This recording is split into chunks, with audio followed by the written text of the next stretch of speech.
Salut les potos. Alors, aujourd'hui, on va aller faire quelque chose de très spécial.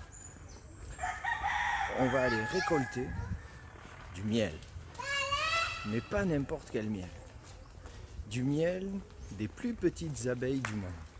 Des mini abeilles. Ok? Et la particularité de ce miel, c'est qu'il est hallucinogène. Voilà les potos. Bonjour.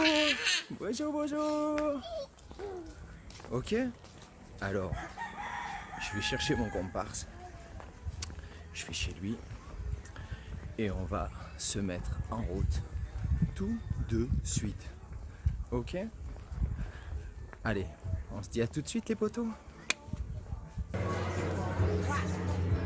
Alors, allez les potos.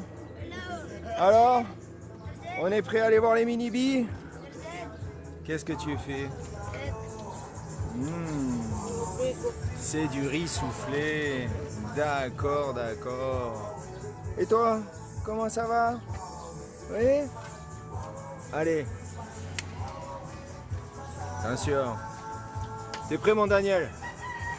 C'est parti? Il faut prendre des petits équipements parce que vous pensez bien que nos amis les abeilles ne vont pas être très contents. Mais lui c'est un bon. Donc, vous avez vu? C'est la fête au village. Vous avez vu? Il est dans une petite maison. Hein? Comme la petite maison des cochons. 3 petits cochons. Et on vit simple ici. Ah oui, c'est Christmas ici, hein? Comme partout, hein? Il le fête. Hein?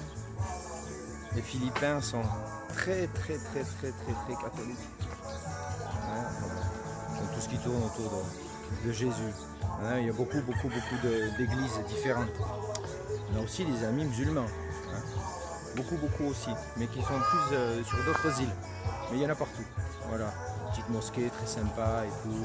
Tout le monde vit ensemble, sans problème, sans histoire. Voilà. Comme une vraie famille. Tout le monde s'entraide. Voilà. Bon les potos, à tout de suite. Donc les copains, les potos, on se retrouve dans la jungle. Hein, regardez, ça s'amuse.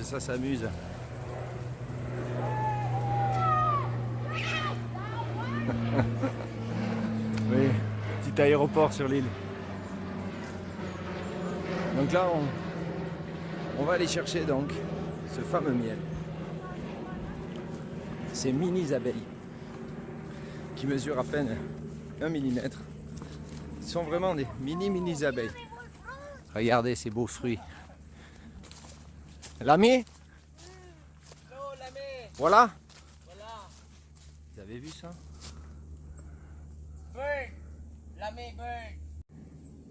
Vous avez vu ces beaux fruits? Donc nous rentrons dans la jungle. Vous savez, ici, les gens se nourrissent de ce que la nature leur offre. La lagune, les mangroves, la jungle. Ah. Les enfants sont à la recherche continuellement de spiders, d'araignées. Ouais. Ah, d'accord. On la voit à peine, oui. Ils font des petites araignées parce qu'ils font des combats en fait. Ah, on a des petits bébés carabins, des petits bébés buffles d'eau. Regardez comme ils sont mignons. Hein? On va aller les voir.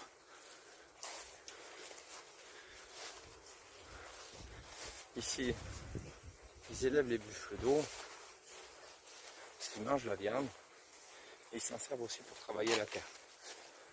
Qu'est-ce que tu fais? Viens là, petit copain. Qu'est-ce que tu fais là, petit copain? Hein? Qu'il est mignon. Tu es très mignon. Tu es très joli. Et toi? Tu es jaloux? Tu viens me dire bonjour? Tu viens me dire bonjour? Que t'es mignon mon copain. C'est bien.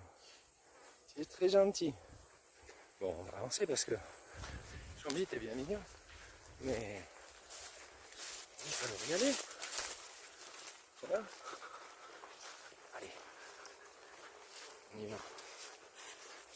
Le soleil va bientôt se coucher. 1h30 à peu près.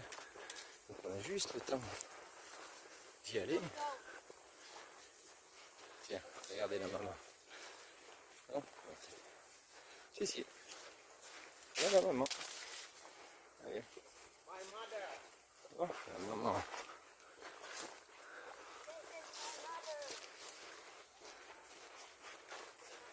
C'est une jungle vierge.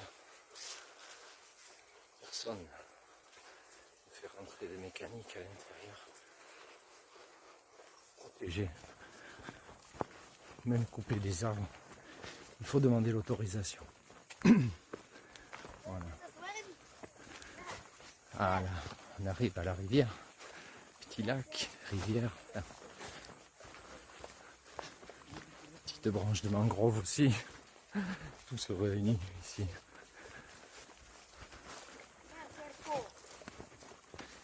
Vous allez voir. C'est très joli. Mais qu'est-ce que c'est que ceci? Hein?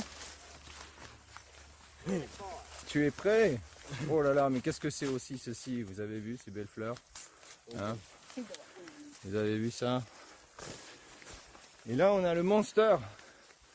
Eh monster! Regardez-moi celui-là. Hein? On dirait un escrimeur. Ah, mon deuxième acolyte, Popo. Water. Là c'est le swimming pool naturel, mais avec des crocodiles dedans. Mais bon, vous inquiétez pas. Avec le bruit, ils s'en vont.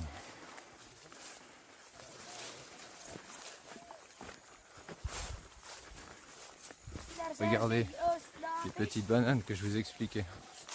Vous voyez? Vous avez la fleur. Et ensuite, elle donne les petites bananes. Vous avez vu? Voilà.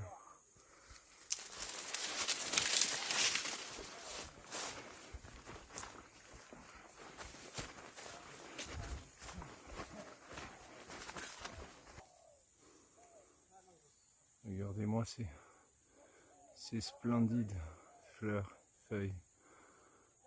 La nature est fantastique ici.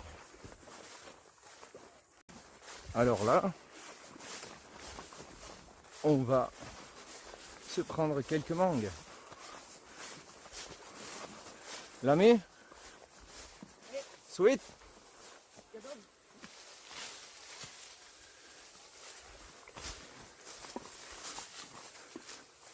Salamat. Oui, les petites mangues. L'ami. Ah, la nature. La nature est généreuse. Oui. Alors, on va dire qu'elles sont très acidulées, avec une petite pointe d'un, un petit peu comme du citron en fin de bouche. Ce ne sont pas les mangues que vous achetez au supermarché jaunes. Elles deviennent oranges, mais d'abord on les mange jeunes. Elles changent de saveur. Au Vietnam, on les mange avec un peu de sel et du piment. Une sorte de purée de piment. C'est très très bon. C'est très rafraîchissant. Et bien évidemment, c'est bourré de vitamine C. Voilà. Donc, petite mangue, un pur bonheur. Donc vous voyez, quand on va dans la jungle, c'est la jungle qui nous nourrit. On prend juste de l'eau, enfin surtout moi, parce qu'autrement on boit des cocos. Et là, on a le stock. La nature a pensé à tout. Elle est là pour nous donner. C'est pour ça qu'il faut la respecter. Il faut l'aider. Il faut l'aider à survivre maintenant. C'est ça le problème. C'est qu'avant la nature nous faisait survivre, voire plus vivre. Alors que maintenant, vous savez très bien que par endroits, il n'y a plus de respect pour cette si belle nature. Et ça, c'est assez triste. Mais bon, heureusement qu'il y a encore des endroits ici. Ah, une petite barrière. Oh les carabao. Attention à la régie. Voilà. On entre dans la zone protégée de chez protégé. Mais chut, on le dit pas. C'est un secret. Vous savez, ici, les Japonais sont restés très longtemps pendant la Deuxième Guerre mondiale. Et il y a des histoires de Japonais qui sont restés plus de 40 ans dans ces jungles, croyant que la guerre n'était pas finie. Car à la dernière grande bataille, ils avaient eu ordre de couper les radios pour que les Américains ne puissent pas intercepter leurs messages. Donc, quand les Japonais ont décidé de se rendre, de capituler, il y a énormément de Japonais qui ne savaient pas que la guerre était terminée. Et ils sont restés cachés dans les forêts. Et il y a un homme en particulier, sur l'île de Luçon, près de Luçon, qui est resté presque 50 ans, en ne sachant pas que la guerre était terminée. Petit avion en live, les gars. Et pendant ces 50 années, il a tué 107 Philippins. Des soldats, des gens, des civils qui passaient, boum, il les tuait, il s'échappait, il repartait dans sa grotte. Et cet homme-là a été retrouvé par un japonais, un jeune japonais, une sorte d'explorateur, d'aventurier, qui a décidé de mener sa propre enquête. Et un jour, il est tombé sur lui. Et bien évidemment,